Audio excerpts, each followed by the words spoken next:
They stopped visiting the moment my checks stopped coming. The calls dried up like rain in July. That was the day I realized love shouldn't be on a payroll. My name is Joanna Pierce, and before I tell you what I did next, tell me, where are you watching from tonight? Somewhere quiet, I hope. Because this story, my story, deserves to be heard in silence. I used to think family was forever, that no matter what happened, blood would keep us bound. But time, as I've learned, has a way of revealing who's here for your heart and who's here for your handouts.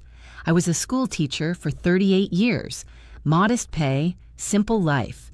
When my husband, Robert, passed, the insurance money and his pension gave me a cushion, enough to help the kids, travel a bit, maybe fix the kitchen cabinets we always swore we'd get around to. I thought it was a blessing. I didn't realize it would become bait. The first year after Robert's death, my house was full. My son, Ethan, came by every Sunday. My daughter-in-law, Laura, always brought a casserole, cold but polite. My daughter, Anna, would bring her children, and the walls would echo with laughter again. I told myself, this is what family looks like. But somewhere along the way, the visits became transactional. Ethan's tone shifted. "Mom, you know how expensive daycare is now," Laura added softly. "And the mortgage. The bank's been calling." I didn't think twice. I wrote the checks, one after another. Christmas, birthdays, emergencies. The ink on my generosity never had time to dry. I thought I was helping. I thought I was needed. But the truth is, I was just useful. Then one winter, the calls stopped. The visits disappeared. The casserole dishes never returned. For weeks, I told myself they were busy. Everyone's got their own lives. But as the snow melted and spring came, silence stayed. One morning, I sat at the kitchen table, the same one where we'd once played cards and laughed over burnt cookies. The clock ticked too loud. I scrolled through my phone, half expecting a, "Hi, Mom." Nothing. I dialed Ethan's number, straight to voicemail. So I waited another week, then another. It wasn't until the bank called that the silence finally made sense. "Mrs. Pierce," the voice said, "we noticed some unusual activity on your debit card. Multiple withdrawals at ATMs in another city. Do you recognize these?" I didn't. When I checked my statements, my chest went cold. Hundreds here, thousands there. Transfers I never made. My son's name, buried in the notes of an online payment. Emergency fund. I remember staring at the paper, the ink blurring as tears hit the page. I wanted to believe there was a mistake. Maybe Ethan had mixed up his accounts. Maybe Laura had access by accident. But the part of me that had been a teacher, the one who'd spent a lifetime spotting lies in children's eyes, knew better. That night, I sat by the window watching the streetlights flicker. My neighborhood was quiet. The same stillness I used to find peaceful now felt cruel. I realized the truth wasn't that my family had gotten too busy. It was that their love had an expiration date, the moment my money ran out. It hurt more than I can say, to raise a son with everything you have, only to realize he saw you as a wallet with a heartbeat. I wanted to scream, to drive to his house and demand an explanation. But all I did was sit there, fingers trembling, whispering Robert's name to the empty room. That night, I didn't sleep. I just stared at the ceiling and whispered to myself, "They took everything, Joe. Everything but your will to start over." And that was the moment I knew I had to take back control. When morning came, I wasn't the same woman who'd gone to bed. Something inside me had cracked open, quietly, cleanly, like a piece of glass giving way under pressure. I didn't cry over breakfast. I didn't make my tea the usual way. I just got dressed, put on my old gray coat, and drove to Ethan's house. Their driveway was full. 2 cars, one of them brand new. I remember thinking, well, at least someone's doing fine. Laura opened the door. She looked surprised, but not happy. Her hair was perfect, as always, and her perfume filled the air before her words did. "Oh, Joanna, we weren't expecting you." "I can tell," I said, stepping inside before she could finish. The house was warm. Laughter from the television, toys on the floor. Ethan came down the stairs holding a coffee mug, looking at me like I'd interrupted a meeting. "Mom, everything okay?" I took the envelope from my purse and dropped it on the coffee table. My bank statements. "You tell me." He glanced at them, then looked away. "Mom, it's not what you think. Really, because it looks like you've been using my card for your emergencies." I could hear my voice shaking, but I didn't stop. "Tell me, Ethan, was the new car an emergency? The weekend in Vegas?" Laura folded her arms. "You're overreacting. It's not like you're broke. Families help each other." I turned to her slowly. "Yes, families do, but they don't steal." Ethan's face went pale. He tried to reason to smooth things over. "Mom, I meant to tell you. We were short on cash that month, and I was going to pay you back. Things just got convenient?" I snapped. "You had every chance to call me, Ethan. You didn't want to explain because you knew I'd say no." For a moment, the room went still, except for the hum of the refrigerator. My grandson peeked in from the hallway, clutching a toy truck, sensing the tension.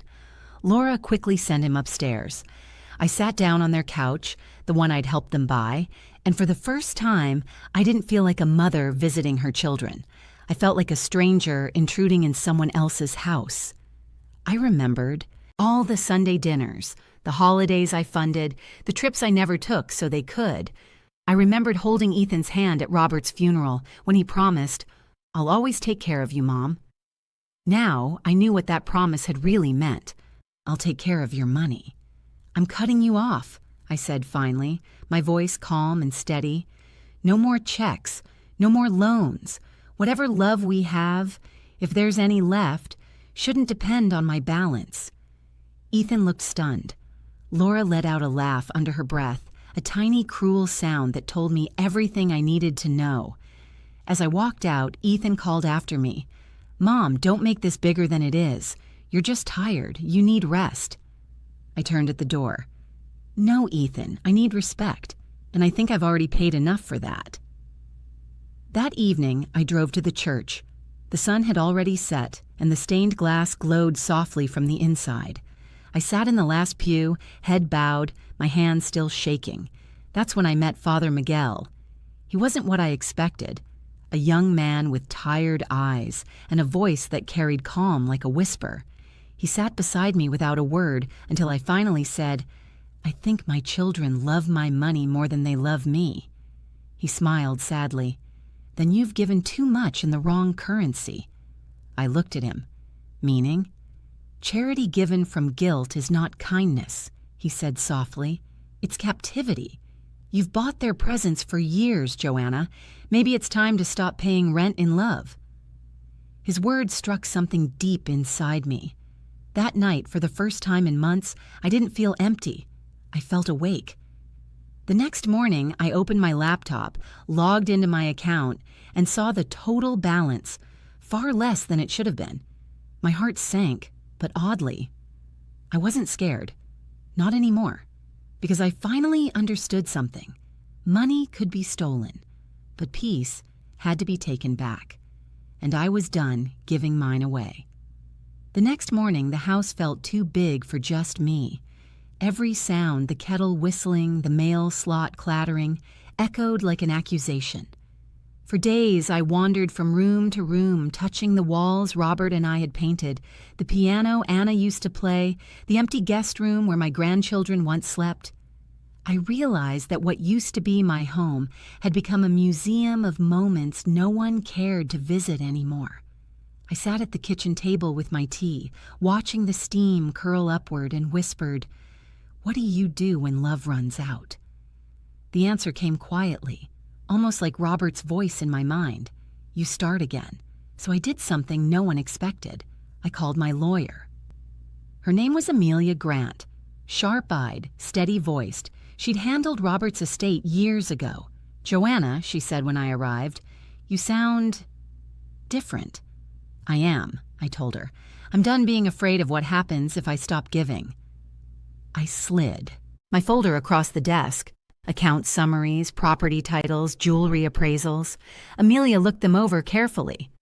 "What would you like me to do?" she asked. "I want to close every account connected to my children, remove their access, rewrite my will, and I want to donate it all." Her pen froze. "All?" "Yes. The money, the jewelry, the house. I want it to mean something again." "Joanna," she said gently, "are you sure this isn't emotional? You might regret." I smiled faintly. "No. What I regret is teaching them that love comes with a signature at the bottom of a check." She nodded slowly, understanding dawning behind her professionalism. "Then let's begin."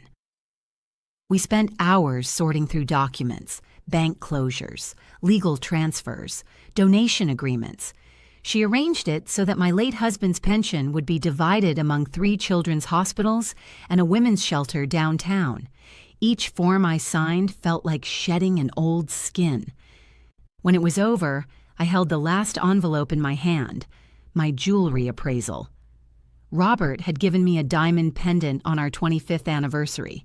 I'd planned to leave it for Anna, but the thought of it sitting in a drawer waiting for someday felt wrong. That night, I walked to St. Luke's, the same church where I'd met Father Miguel. The front doors were still open, the air filled with candlelight and faint incense. He looked up from the altar when he saw me. "Joanna," he said warmly, "you look lighter." "I suppose I am," I answered, smiling. I handed him the small velvet box. "For the orphanage fund. I won't be needing it." He opened it and blinked. "This is a lot, Joanna." I nodded. "Not as much as what I've already lost, but maybe now it can do some good." He took my hands. "You've just rewritten your story, my friend. Most people wait a lifetime to do that." Back home, I sat down at my writing desk and took out a fresh sheet of stationery, the same kind I used for every birthday and holiday card I'd sent to my children. I wrote 3 short letters that night. Ethan, Laura, and Anna. "You've taught me a hard lesson, that generosity without gratitude becomes servitude. I'm freeing us all from that now. The money you once asked for will no longer come from me. It will go to those who've never asked at all. I hope you find peace. I already have. Love, Mom." The next morning, I mailed the letters. Then I placed the house key on the counter, the welcome home mat by the door, and stood there one last time. This house had held my joy, my grief, my family, but now it held only echoes. I walked out without looking back. The air outside was cool, the sky streaked with pink and gold. For the first time in years, I felt something stirring in me that I hadn't felt since Robert died. Freedom. And in that quiet morning light, I whispered to myself, "This is what beginning again feels like." The taxi ride to the airport was silent, except for the faint hum of the radio. The driver tried to make small talk, something about the weather, about retirement, but I barely heard him. My mind was still back at that empty house, the one I'd just locked for the last time. I didn't tell anyone I was leaving, not Ethan, not Anna, not Laura. There was no dramatic farewell, no teary goodbye at the gate. Just me, a single suitcase, and a one-way ticket to Portugal. I'd read about a small coastal town called Cascais, a place where the sun painted the sea gold at dusk, and the old lived without being forgotten. A retirement community had written to me months ago, after I'd once inquired, just to see. Back then, I couldn't imagine living anywhere but near my family. But now, that word, family, no longer meant what it used to. When the plane lifted off, I looked out the window and watched my city shrink into dots of light, then disappear altogether. It didn't feel like running away. It felt like returning to something I'd misplaced, myself. The first morning in Portugal smelled of salt and coffee. The air was warm, the kind that kissed your skin instead of biting it. The retirement community wasn't the sterile place I'd imagined. It was alive. Terracotta rooftops, whitewashed walls covered in bougainvillea, laughter echoing from balconies. Strangers greeted me with gentle smiles. Someone had left a small basket of bread rolls at my door with a note. "Welcome home," Senora Joanna. Home. What a word. I hadn't felt it in years. A woman named Celia worked as the community nurse. She was in her 50s with soft curls and eyes that seemed to notice everything. She knocked on my door that first afternoon. "You're the new American," she said in a lilting accent, smiling. "Everyone's curious. You arrived with just one suitcase." I laughed. Yes, turns out when you give everything away, packing gets very easy. Celia tilted her head. "That sounds like a story worth hearing." I told her some of it, bits and pieces, about my late husband, my children, the silence that followed my generosity. She didn't interrupt or pity me. She just listened. When I finished, she said softly, "Sometimes, giving too much makes people forget how to give back. You did the right thing." That night, we sat by the ocean, two women from different worlds watching the waves collapse and rebuild themselves. Celia said something I never forgot. The sea never clings to what leaves its shore. That's how it stays free. And for the first time in a long time, I understood peace. Days turned into weeks. I began painting again, something I hadn't done since college. I'd forgotten how colors could speak when words failed. Mornings, I walked along the cliffs, collecting shells. Evenings, I wrote letters to Robert, not to send, but to remember. The ache in my chest that once felt like loneliness started to feel like clarity. The silence I'd feared became comforting. There were no calls demanding help, no guilt hidden behind polite words, just stillness and laughter from new friends. I'd almost forgotten what my old life sounded like. Until the phone rang. It was late, past midnight. The number flashed with an area code from home. My heart stuttered. For a moment, I thought maybe it was Anna.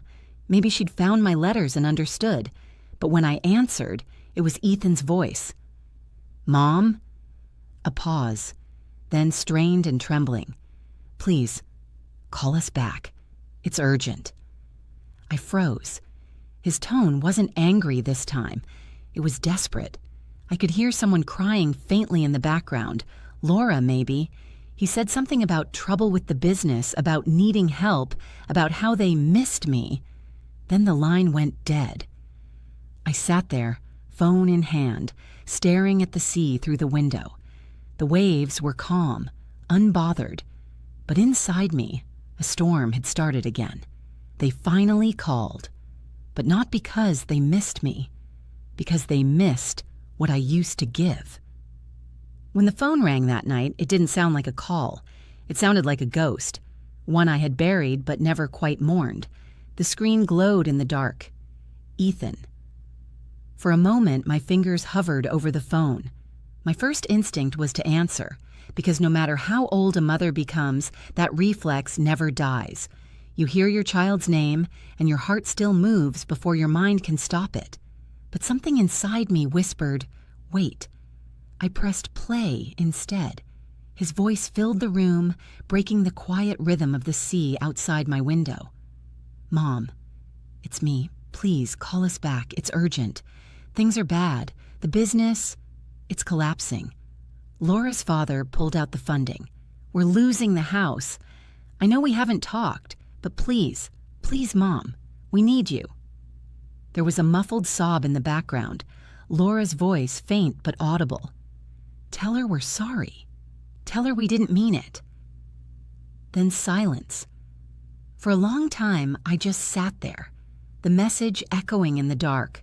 They finally called, but not because they missed me, because they missed what I used to give. The next morning, I didn't turn on the lights. The ocean outside was gray, the sky heavy with clouds. I sat by the window with my tea untouched and thought about how easily love can sound like desperation when spoken through need. I thought about the time Ethan came to me at 20, asking for tuition money he never repaid, about the Christmas when Laura gave me a thank you card that said, "We couldn't do it without you," and about every visit that ended with an envelope or a "just until next month." It all came back, one wave after another. And somewhere in between those memories, I realized something. They weren't cruel people, just entitled ones. And I had helped build that entitlement, one act of misplaced kindness at a time.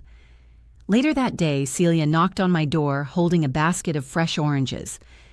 "You didn't come to breakfast," she said softly. "Are you all right?" I told her everything.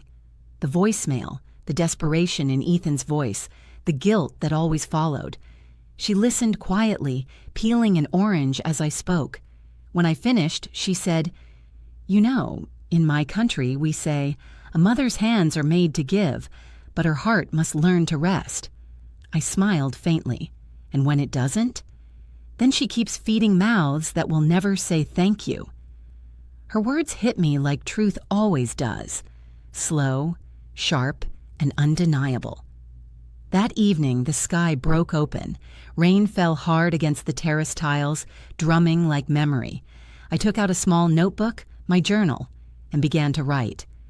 Not a letter to Ethan, but a reckoning to myself. "You have done enough, Joanna.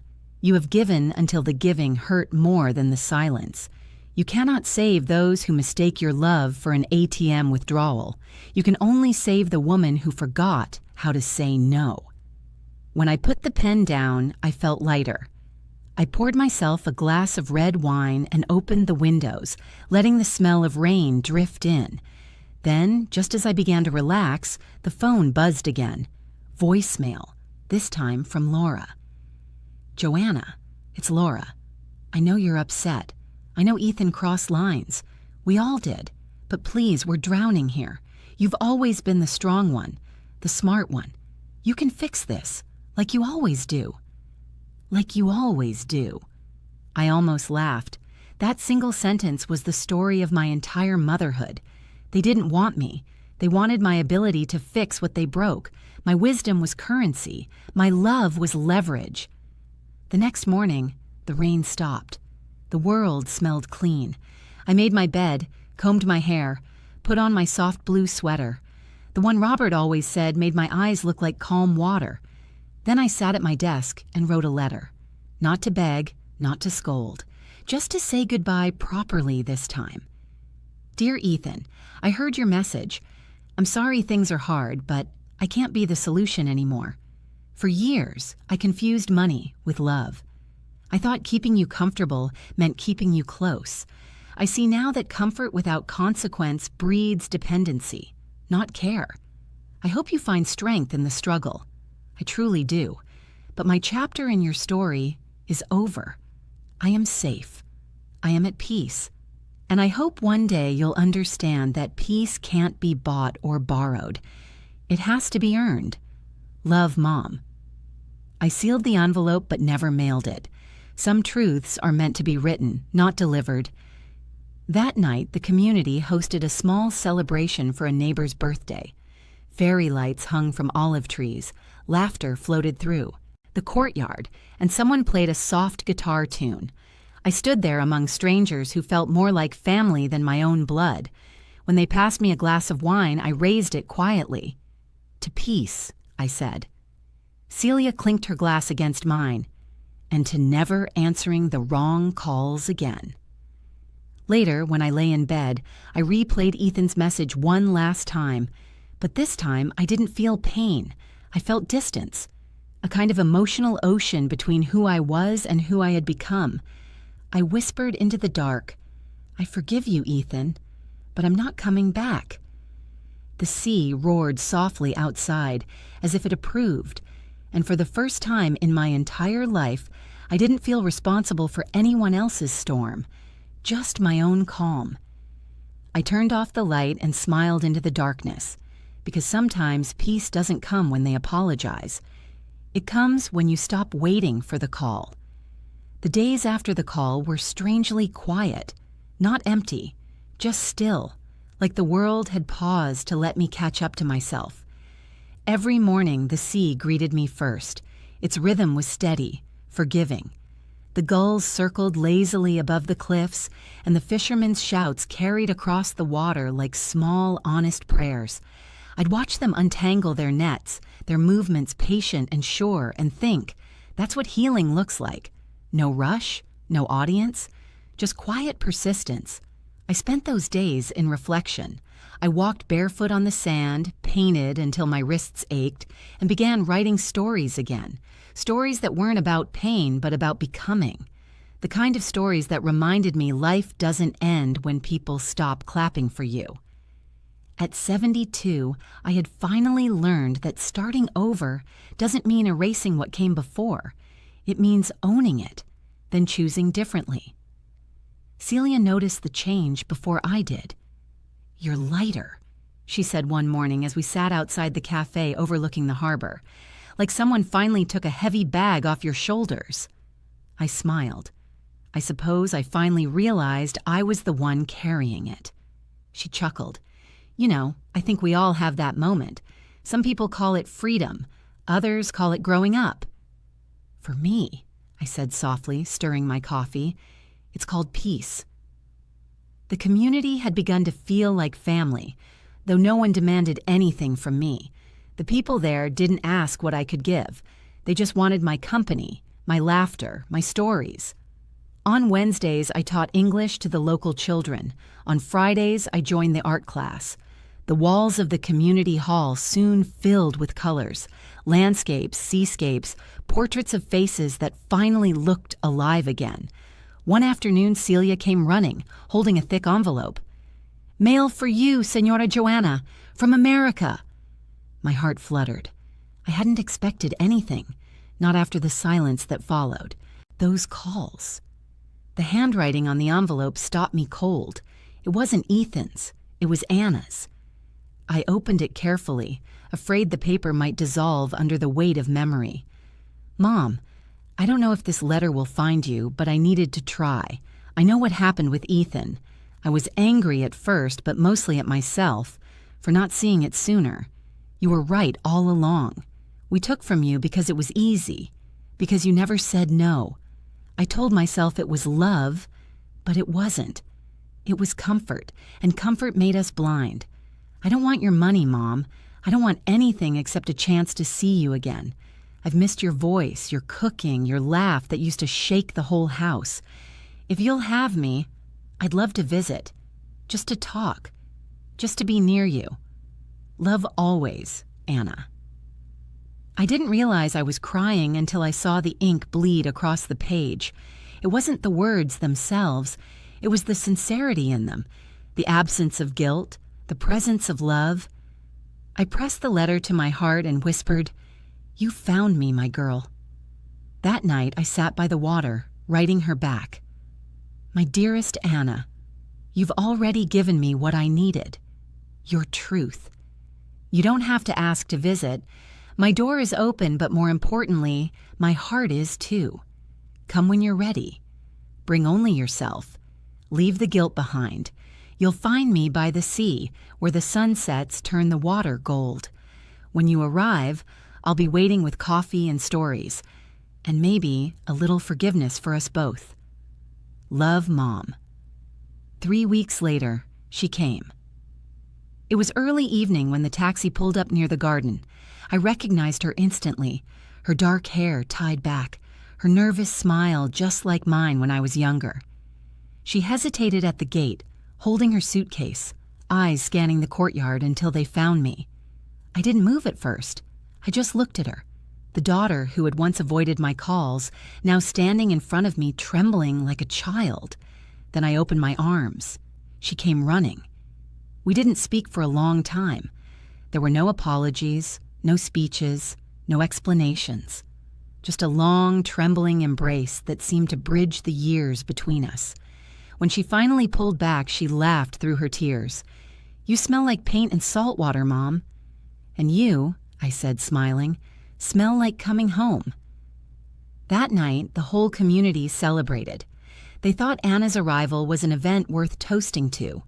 Candles flickered across the tables, music drifted through the courtyard, and laughter filled every space that had once known silence. Anna met Celia, and within minutes the two were chatting like old friends. She looked around and whispered, "You built a life here, a good one." "I did," I said, "but there's always room for more love, don't you think?" She nodded, tears glimmering. "I think I'm ready to learn from you this time." Later, after everyone had gone to bed, Anna and I sat by the sea. The moonlight painted her face silver, the waves breathing softly behind her.